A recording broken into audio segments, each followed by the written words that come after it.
E estamos de volta aqui agora na boca da safrinha, no fechamento da safra, muita coisa acontecendo nesse nosso agronegócio. A gente sabe que esse ano não foi um ano dos mais fáceis, né? Foi um ano bastante complicado, atípico, né? Mas também um pouco esperado já em função das mudanças climáticas, principalmente por questão do El Niño, que acabou dando uma bagunçada um pouco no nosso clima. Minha companheira Janaína Norato. Um beijo pra você, Janaína. Janaína tá aí se resguardando, já tá com 7 meses de gravidez, pegou uma gripe lá, tava com a garganta meio ruim. E hoje eu vou tocar esse episódio aqui com você, tá bom? E ó, no episódio de hoje, ele já é figurinha repetida, viu? Aqui nesse podcast. Então daqui a pouco ele vai começar a pagar uns boletos também pra gente aqui junto, ó. Ele é engenheiro agrônomo com MBA em Marketing, CEO da AGMK. Consultoria em marketing específico para o agro e assessor técnico da FAEG, que é a Federação da Agricultura e Pecuária de Goiás. Estamos falando do Leonardo Machado. Seja bem-vindo, Leonardo. Obrigado mais uma vez. Sempre um prazer estar aqui. E não é só boleto que eu quero pagar, não. Quero participar também dos lucros, né? Aí, ó. Porque eu sou sócio, Tá não é verdade? vendo? Concorda? Coloca aí, se vocês concordam ou não comigo. Acho que é a terceira já, Leonardo? Acredito que é a terceira ou quarta. Terceira ou quarta vez, mas né? o bom é tá vindo. É bom é estar junto aí, né? Com certeza. O cara gabaritado é assim mesmo, né? Fala com ele aqui, a gente pode falar de marketing, pode falar de soja, da produção, da safra, pode falar de tudo quanto é assunto. Mas eu já quero puxar o gancho aqui, Leonardo, pra gente falar um pouco aí sobre essa safra, né? Que não foi uma safra fácil, né? Pro produtor, né? Depois de alguns anos sem a participação do risco climático, né? Principalmente na safra. Na safrinha a gente teve aí, um ano retrasado, um problema grande.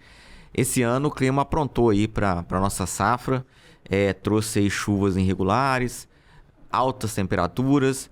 E tudo isso fez com que o produtor se reencontrasse esse inimigo oculto aí, que é o clima, beliscando um pouquinho da sua produtividade. A gente vinha já estabilizado, né? As coisas já vinham acontecendo aí de uma maneira mais previsível, né? E, Leonardo, eu acho que eu senti que as coisas estavam diferentes.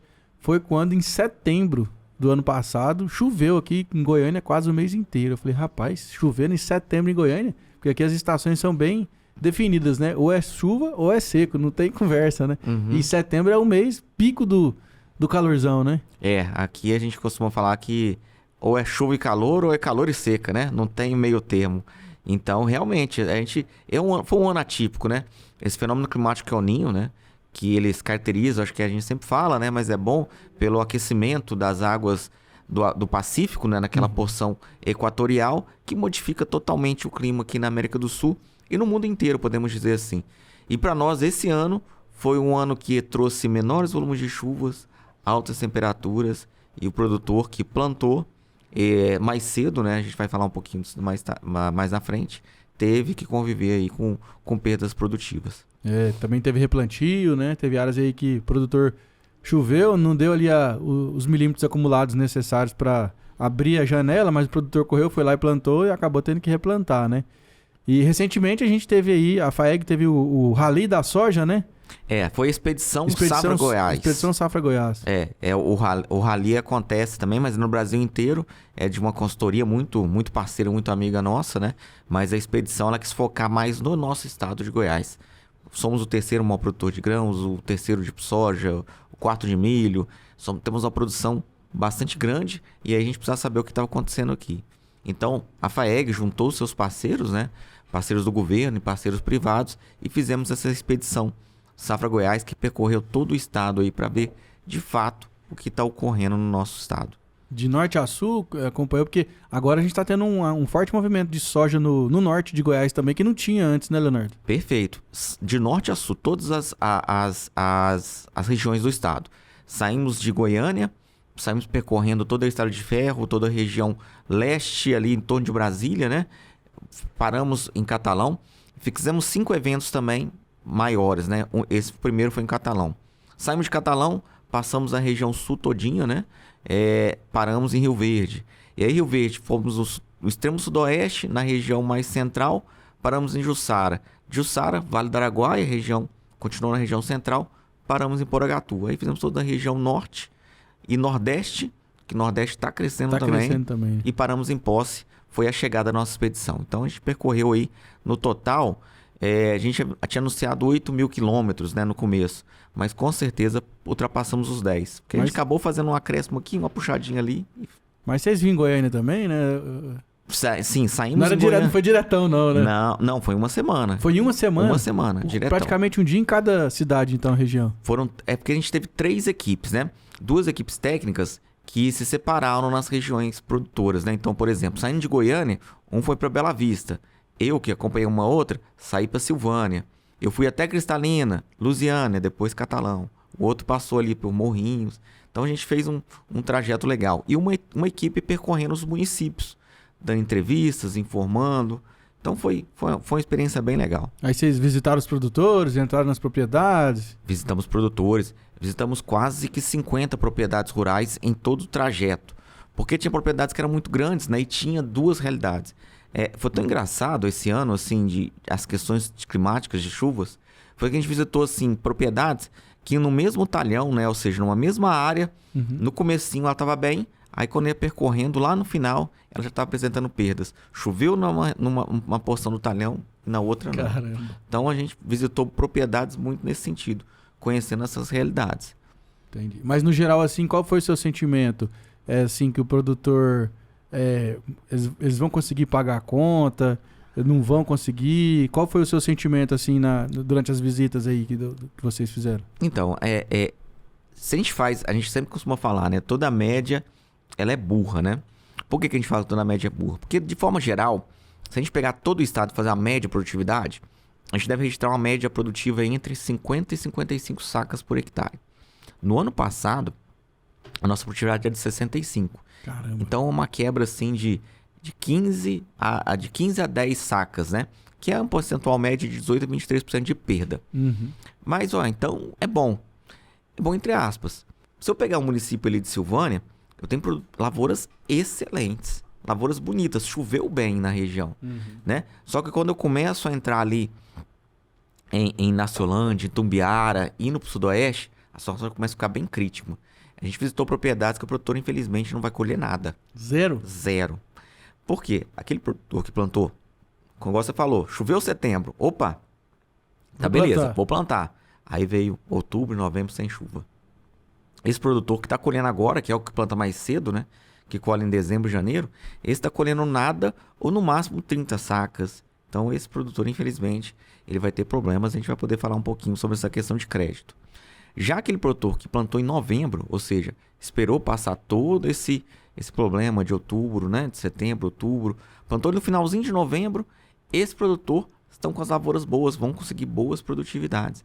Então a gente vê situações bem adversas. E regiões, né?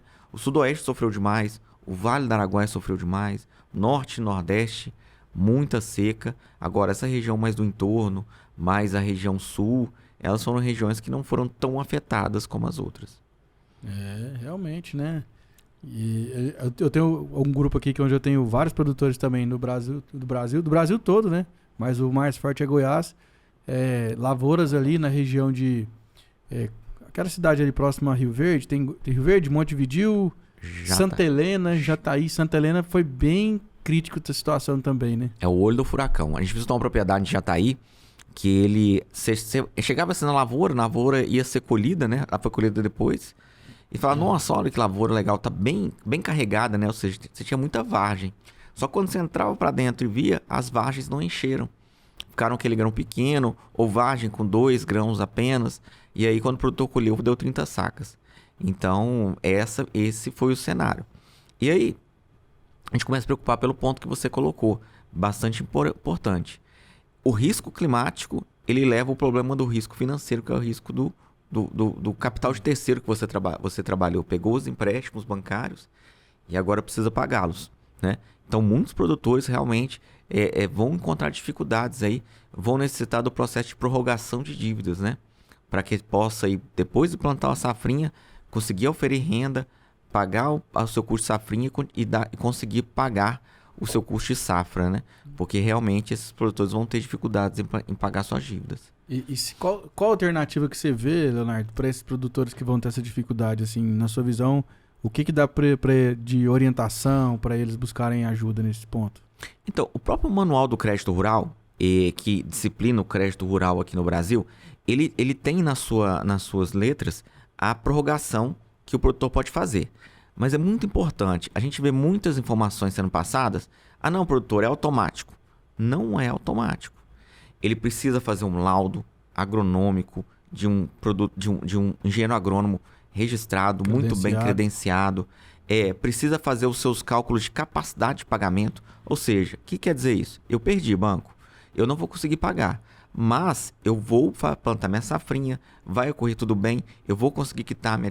Você tem que apresentar todas essas informações para o banco. Então você precisa ter uma conversa, você precisa ter uma negociação bancária. Porque a gente vê muito isso, sabe? Assim, às vezes a gente não sabe se é falta de conhecimento ou certa maldade mesmo para só ganhar cliques, né? Fala, não, produtor, é automático, fica tranquilo. Não, não é. Tem que se fazer um trabalho, tem que se fazer um laudo, tem que se buscar uma negociação com o banco para fazer a prorrogação. A lei permite? Permite. Mas o banco que vai operacionalizar. Então, para ele operacionalizar, precisa ter toda essa conversa. Uma segunda saída, e essa é importante estar falando, é o sistema produtivo por meio da CNA, da FAEG. A gente está buscando o Ministério para tentar fazer uma prorrogação geral para todos, né? Que aí o produtor ele não precisa fazer tanta força igual ele vai fazer. Só que isso depende de uma força política, do Ministério da Agricultura, algo que a gente está iniciando, né? Esperamos que obter êxito, mas até o momento que o produtor pode fazer é procurar o banco para buscar suas renegociações de prorrogação. Então, assim, o pior que o produtor faz nessa situação é fugir do problema, né? Se ele deixar isso virar uma bola de neve, ele pode virar um processo judicial, ele pode perder até a propriedade, né? Porque 90% dos casos...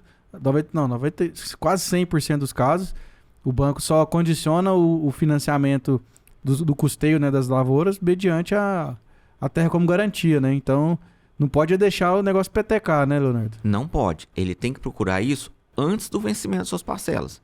Ou seja, geralmente o vencimento da parcela aí é mês 4, mês 5, né, dependendo da região. Ele tem que procurar antes disso. Ele tem que oferir o seu... realmente aqui a colheita não foi tão boa, eu vou vender a tanto, não vai ser possível pagar. Então eu faço o meu laudo, né? Eu faço o meu laudo altamente gabaritado e capacitado e apresento no banco antes do vencimento. Porque se eu fazer isso depois do vencimento, aí já é problema. Aí o banco já entende que aquela parcela está vencida e ela não cabe mais prorrogação, ela cabe negociação. Aí taxa de juros elevadas. Já muda tudo, né? Aí vira aquela bola de neve que a gente conhece. Então ele tem que procurar antes. E aí, por exemplo, para fazer esse laudo técnico dessa vistoria, para ela ter validade, tem que ser um agrônomo que é cadastrado ao banco ou o banco recomenda alguma empresa? Como é que funciona a escolha dessa empresa ou desse profissional que faz esse laudo? Boa pergunta. Geralmente você tem empresas, consultorias já credenciadas pelo próprio agente financeiro, né? O agente financeiro credencia, que é aquelas mesmas consultorias que fazem o projeto. Essas são as melhores para você fazer esse processo, porque o banco já conta com uma certa confiança com ela, né?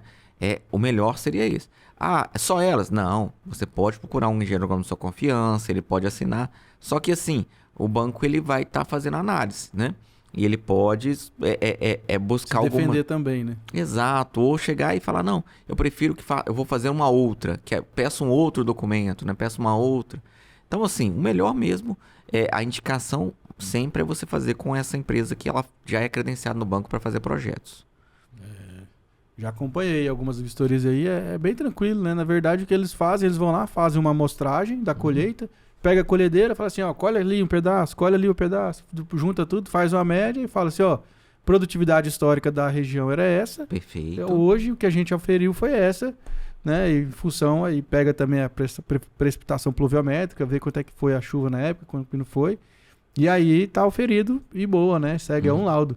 E também, acho que o banco também leva muito em consideração nessa situação, Leonardo, o histórico daquele produtor. Perfeito. Né? Então, assim, sabe que é um produtor que sempre pagou certinho, que nunca teve problema, e que só teve problema em função de uma variável que ele não controla, que é o clima, no caso, o banco também vai olhar isso diferente, vai entender e vai dar condição para o produtor se restabelecer, né, Leonardo? Eu falei aquela última vez que a gente teve aqui, né? Eu gosto sempre de falar isso que é importante. O crédito vem de credor, né? Credor é acreditar, né? Aquele que você acredita. Então, o banco ele só empresta para quem ele acredita na capacidade de pagamento daquele. Então, quanto melhor você idôneo, né, financeiramente idôneo, consegue passar essa confiança para o banco, então é um processo que vai ser um processo tenso? Vai, porque nunca é bom você prorrogar, né? Nunca vai ser gostoso, né? Tá devendo, né? Mas é melhor do que, igual você falou, melhor do que deixar de vencer, entrar em processo briga judicial. E outro ponto importante, né? A gente falando desse item de renegociação. A gente está falando muito aqui do crédito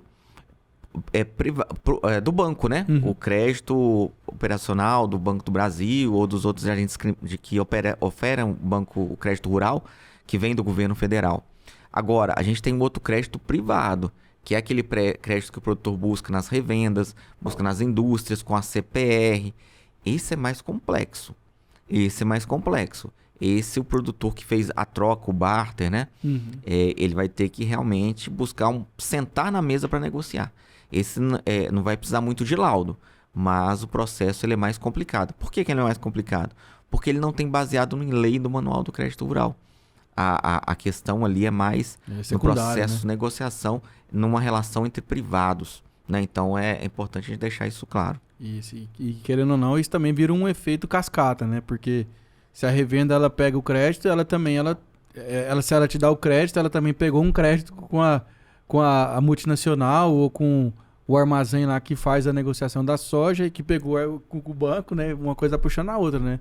O produtor muitas vezes ele entende que ele deu uma CPR, né, para pegar o produto da revenda e aquela CPR está guardada na gaveta ali do administrativo da revenda. E com certeza esse administrativo ele pegou a CPR dele com várias outras, juntou num bloco só e entregou para a indústria, né? A indústria, por outro lado, pegou essas aí e entregou para um banco. Então a CPR do produtor deve estar lá em São Paulo, na Faria Lima ou na Paulista. Então, por isso que eu falo, ele precisa sentar para negociar com todos esses agentes da cadeia, né? Para que não tenha problema. Esse é um problema grave, porque assim, na hora que a CPR vence, a pessoa que está com ela, que geralmente lá na Paulista, não recebeu, o que ele vai fazer? Já vai acionar diretamente as garantias. É uma máquina, é uma terra, então... O que for, né? É o que for. Importante, nesse momento, procurar para negociar. Mas acho que é importante a gente frisar também, Leonardo, que a nossa economia, essencialmente, do Brasil, ela é agrícola. Uhum. Né? Indústria nós não somos fortes, igual os grandes players do mundo. O que nós temos aqui é o agro, né? E eu acho que vai ter um meio termo, assim, né? Não vai ser nada, um bicho de 7 cabeças. Vamos passar por essa, né? Apesar que o atual presidente da República, né? Ele já declarou, assim, um pouco de... um certo distanciamento do agro, né? Com essas questões aí ideológicas, que não é o nosso caso aqui, que a gente está aqui para discutir o cunho técnico, mas com certeza isso vai ter que ser conversado à mesa para que a roda da economia não pare de girar também, né? Porque o Brasil depende disso, né? Hoje, 1 a cada 3 empregos no Brasil vem do agro. Perfeito. Já sentamos. Há um tempo atrás, né? Algumas 2 semanas, tivemos uma reunião no Ministério da Agricultura para levar o problema, né? Para levar a situação. Agora, dia 30, ocorreu, se você está vendo depois, né? É uma reunião no Ministério para a gente levar as propostas, né? E a gente espera que elas sejam aceitas. São propostas estruturantes e propostas emergenciais. O que a gente fala de estruturante, né? Como você colocou, o agro é fundamental, é a base da nossa economia. Então, ele precisa de medidas melhores tratadas para que a gente possa avançar. Uma dessas medidas é o seguro rural. Muitas das vezes, né, o produtor que perdeu, mas ele tem um seguro, ele está mais tranquilo, um pouco mais tranquilo, porque ele sabe que o seguro vai usar o auxiliar dentro desse processo. Agora, a gente sabe que muitas das vezes o produtor não confia no seguro, o seguro muitas das vezes não consegue atendê-lo a contento. Então a gente vai discutir também no Ministério uma melhoria desse seguro rural, né? Uhum. Para evitar que problemas como esse acarrete um socorro público alto.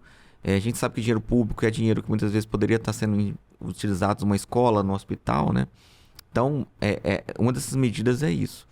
Mas a gente vai passar por isso. Isso aí não vai ser a primeira, não é a primeira. Nem a última, né? Nem a última. A gente vai passar por isso. O sul do país, ele está passando por seca. Ele passou 3 anos de seca, né? E ainda está lá, sendo um dos grandes produtores. Então, a gente vai passar por isso daí. E seguro, né, Leonardo? Você tocou num ponto interessante, né? Porque tem muita gente que não leva muito a sério a questão do seguro. Não, moço, aqui tem 20 anos que planta roça, nunca deu problema. Aí aquele ano que ele planta sem o seguro é o ano que dá o problema. É igual o carro sem seguro, né? Você nunca tem, você tem um seguro. O dia que você anda no carro sem seguro, acontece alguma coisa. É impressionante. Carro, plano de saúde, mesma coisa também, né? Pago absurdo de plano de saúde aqui, nunca nem vou no médico. Mas quando tem um probleminha lá, né? Aí é a mesma coisa que do seguro. O seguro a gente compra para não usar. Ponto. Mas o pior dos mundos é a gente precisar do seguro e não ter. Então é importante mais. É a gestão dos riscos, né? A gente sempre fala. Temos os melhores produtores do mundo. Não tenha dúvida disso. O produtor brasileiro é o melhor do mundo. E assim, tem produtor também que um lance errado desse aí, né? Um ano ruim pode tirar ele do jogo também, né? Anos bons não tiram ninguém do jogo. Exato. Mas um ano ruim muitas das vezes. Então, esse produtor que é o melhor produtor do mundo, sem sombra de dúvida, ele precisa agora começar a focar na sua gestão de risco. Boa. Risco de mercado. A gente sempre fala, o que é o risco de mercado? É o risco das altas do preço. Porque, veja bem, mesmo a gente perdendo, Pedro, os preços, eles não estão bons. A gente tem preços de soja muito ruins em relação ao ano passado. É o risco de mercado. O preço aí está 110, mas a gente já teve 130. Então eu precisava aprender a gerenciar esse preço. É o risco de mercado. Risco de produção, é isso que a gente está vendo agora, né? Das perdas climáticas. A gente precisa trabalhar seguro. Risco financeiro, risco de crédito que a gente falou aqui. E o risco operacional é a operação nas propriedades, né? Máquina, plantio, tudo isso é um risco operacional. Então o produtor precisa gerenciar esses 4 riscos de forma muito assertiva. Quanto melhor ele for no gerenciamento desse risco, mais sucesso ele vai ter na sua atividade. Então o trabalho que a gente faz hoje na federação é muito voltado a isso. Tentar capacitar o produtor além de produzir mais, que ele já faz isso com maestria, é trabalhar na gestão desses riscos. E o risco de mercado, né, Leonardo? Foi bom você falar esse ponto aí também, porque há uns 2, 3 anos atrás, a gente viveu uma euforia muito grande no mercado de commodity, né? A gente viu o saco de soja a 180, 200 reais.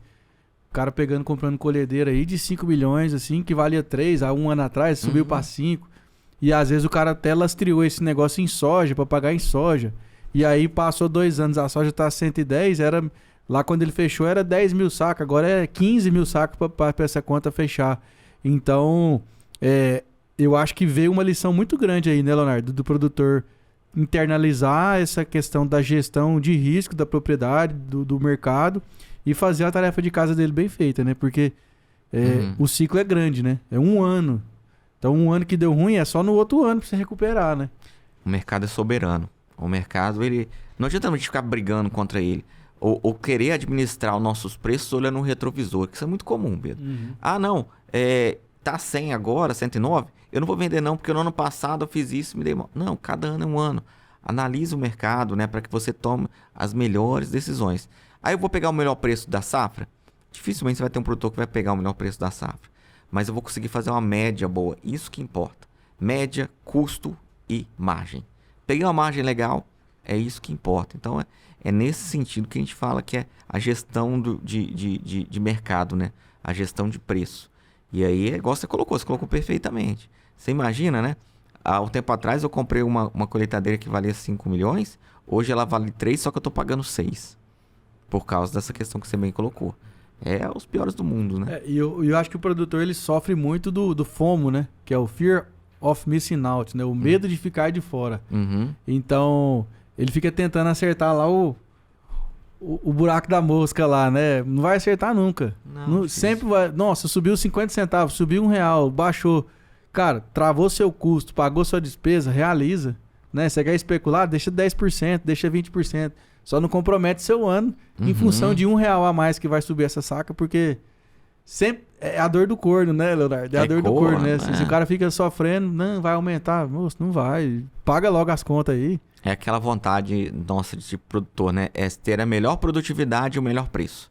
Ele sempre vai querer focar nisso, né? Não, vou conseguir melhor produtividade e melhor preço.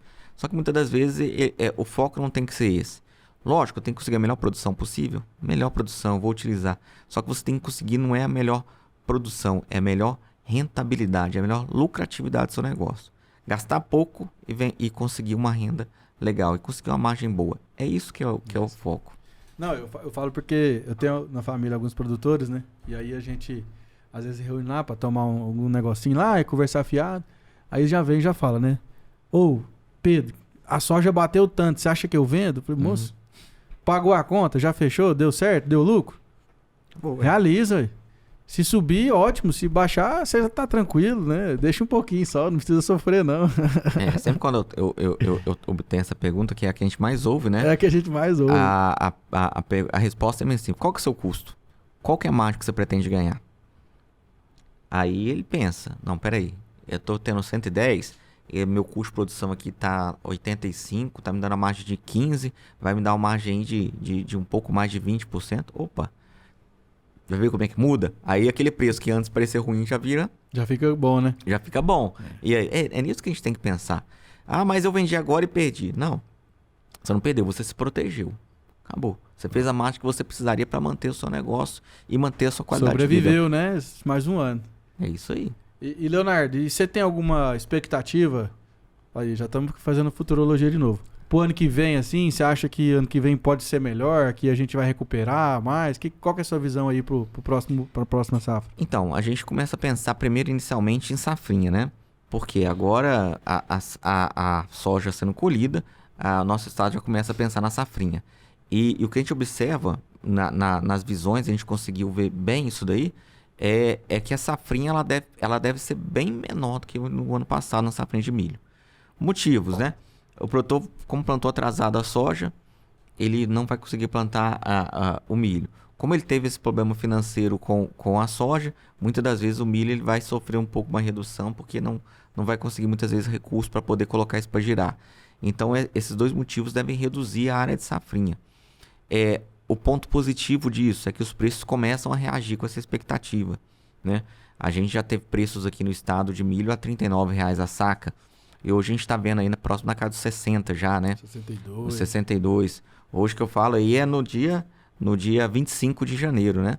Mas a expectativa é que a gente consiga aí preços melhores no milho. E até 15 dias atrás, né? Tava 70 e poucos reais, né? Isso. Então, tudo isso impacta no próximo ano. E aí, agora a gente começa a girar o ciclo, vai girar a roda, né? Se a gente está falando de safra 23, 24, a gente vai começar a virar a safra 24, 25, com os americanos plantando sua safra. Uhum. As primeiras estimativas devem sair agora em fevereiro, né? Começa em fevereiro a nossa safra, né? A safra que a gente fala mundial, né? Que a gente fala, porque a gente tem que passar o hemisfério norte, que é onde que se produz mais, a gente tem puxa, né? Que puxa, ele começa a plantar ali em abril, maio, junho, né? E vai colher lá em setembro. Então agora eles vão começar a estimar a sua safra lá. Como a soja está caindo e o milho está subindo, as primeiras expectativas apontam uma maior área de milho e uma menor área de soja.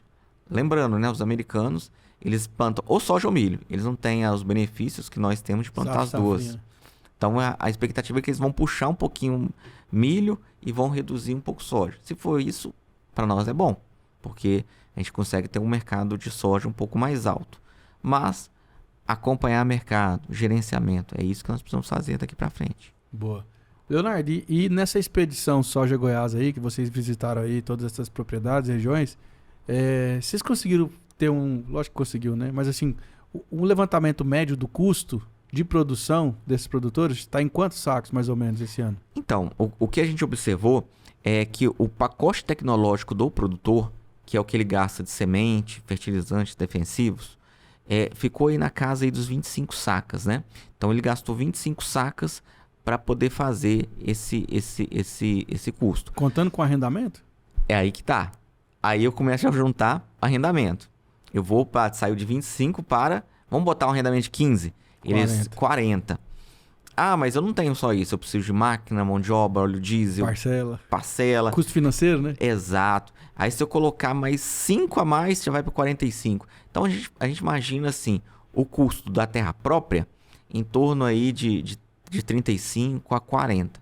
Da terra própria? Com terra própria. Aí o arrendado, você já pode colocar 10 aí, você vai pegar aí uns 55 sacas. Nossa, apertado, hein? Apertado demais. 55, 60. A gente tá falando de arrendamento de 15, né? Agora imagina pessoas que fizeram arrendamento de 60. Pô, colocação muito preocupante em relação a isso. Então é a estimativa que a gente observou de casos gerais, né? Lógico que a gente vai ter casos de produtor que consegue fazer um custo de produção menor, outros que infelizmente faz um custo de produção maior. Agora, é o grande problema, né? Imagina, eu tenho um custo ali de 45 Nessa e colho quebra aí. 30. Vai ficar 15 para trás, né? 15 que eu vou ter que tirar onde? Na safrinha. Então, vamos precisar ajustar bem aí o ajuste fino da safra do produtor para que ele não possa fechar o ano com prejuízo, né? Eu trabalhei já trabalhei na região da Estrada de Ferro, inclusive morei em Silvânia. Opa. E é uma região assim muito competitiva, né? Em termos de safra e safrinha, que lá tem bastante tecnologia, os produtores são muito eficientes. Lógico, tudo tem para melhorar, mas que foi bem nessa época que deu esse boom da soja. E a gente via arrendo lá de 15, 18 sacas por hectare. E tava nesse boom de preço, aquele negócio, e todo mundo, não, é só pegar e plantar que dá certo. E aí fez um contrato de 5 anos, agora como é que paga, né? Ali assim, eu considero, aí é uma observação minha, dos melhores solos do nosso estado, né? Clima muito bom, então realmente é uma região muito tranquila de se plantar. Lógico que não tem aquelas grandes áreas igual tem no sudoeste, nos planaltos, né? Montevidéu ali é o ouro, né? É o ouro, assim, mas temos colocações. E aí é aquela conta que muitas vezes a gente faz, né? É os 100 sacas por alqueire. O alqueire 4.8 vai dar um pouquinho aí de 20 sacas, né? Esse para mim, foi a ilusão que os últimos 2 anos, igual você colocou bem, trouxe, né? Vendeu, né? Vai me dar a possibilidade de eu sempre ficar pagando esse arrendo alto e vou crescendo. Às vezes dá certo, igual nos últimos 2 anos deu, a gente não pode deixar de falar isso. Agora essa safra, o aperto aí vai ser grande. Mas vai dar certo, vamos com fé em Deus aí, né? Trabalhar, que o trabalho devolve.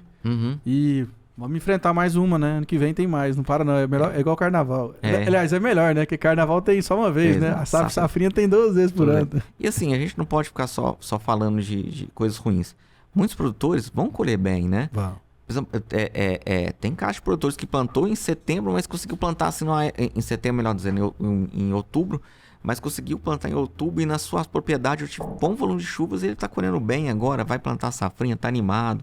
Esses produtores que plantaram em novembro, que são a maioria, tá? Estão com as lavouras boas, carregadas. Se tiverem chuvas boas em fevereiro, eles vão conseguir plantar colher bem ali em março e abril. Só não vai dar tempo de plantar o milho, mas eles vão plantar o sorgo, o girassol, o arroz está crescendo demais, o trigo está crescendo demais. A gente está falando de soja, mas ele é o arroz. O arroz, o custo dele é R$ 88,00 a saca de 60 quilos. Eu tenho um preço de 150. Quase o dobro. Quase o dobro, né? Então, esperamos que produtores consigam plantar o seu arroz aí, né? E o arroz é muitos pequenos produtores, que é uma boa notícia, né? Então, não é só tristeza, né? A gente tem que falar também coisas boas que essa safra aí vai nos proporcionar. Isso. E você, produtor rural que está assistindo esse podcast aí, já aproveita, já inscreve no canal aí, já deixa seu like. E você escutou aqui o que o Leonardo falou, né? Então, se Deus te abençoou aí na sua área aí, agradeça, né? Porque não foi um ano fácil para todo mundo, mas a roda tem que girar e a gente não pode parar. Leonardo, obrigado pela sua participação. Sempre bom recebê-lo aqui, né? Daqui uns dias deve estar aí de novo pra gente falar de novo, mas vai ter outro assunto. Vai ter outro assunto e eu sou parceiro, adoro vir aqui, eu sei que a magnitude que esse podcast alcança, né? E nós da federação, falando com a federação, estamos sempre à disposição.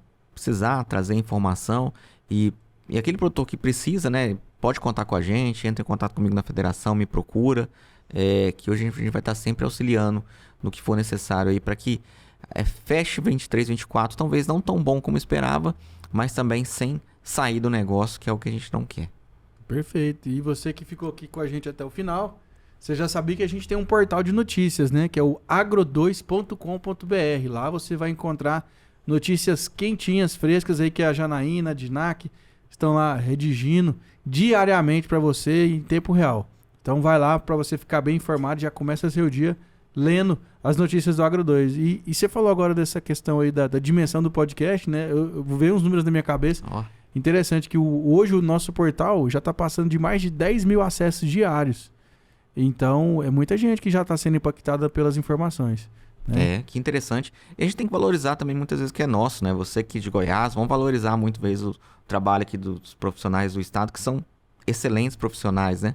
Com certeza. E traz a realidade nossa. Tamo Né? junto. Isso é legal. Obrigado, Leonardo, pelas palavras. Você também é um profissional de ponta. Opa, obrigado. Você trabalha você tem a agência de marketing, mas também tá na assistência técnica ali, né? No dia a dia. É um ponto. Você sempre está atento às necessidades, né? Então, hoje, assim, o marketing continua girando e a gente quer abrir, possivelmente a gente vai abrir ali dentro da GMK uma área de auxílio na administração, né? Uma administração remota para auxiliar o produtor nessa questão, né? Espero que a gente tenha sucesso e quando estiver aí rodando, a gente vem aqui para poder apresentar isso daí. Combinadíssimo, fechou. Perfeito? Então, obrigado você que assistiu aí o episódio. Eu já vou te lembrar de novo. Se inscreve no canal, deixa seu like e comenta aqui embaixo qual a sua dúvida, qual o seu comentário sobre essa situação, né, que a gente acabou de conversar aqui no podcast, quais são as suas impressões e o que a gente pode fazer para estar melhorando sempre. Quer fazer a sua sugestão também de episódio, de convidado? Fique à vontade que nós trabalhamos para você. Fechou? Tamo junto e até a próxima. Tchau, tchau.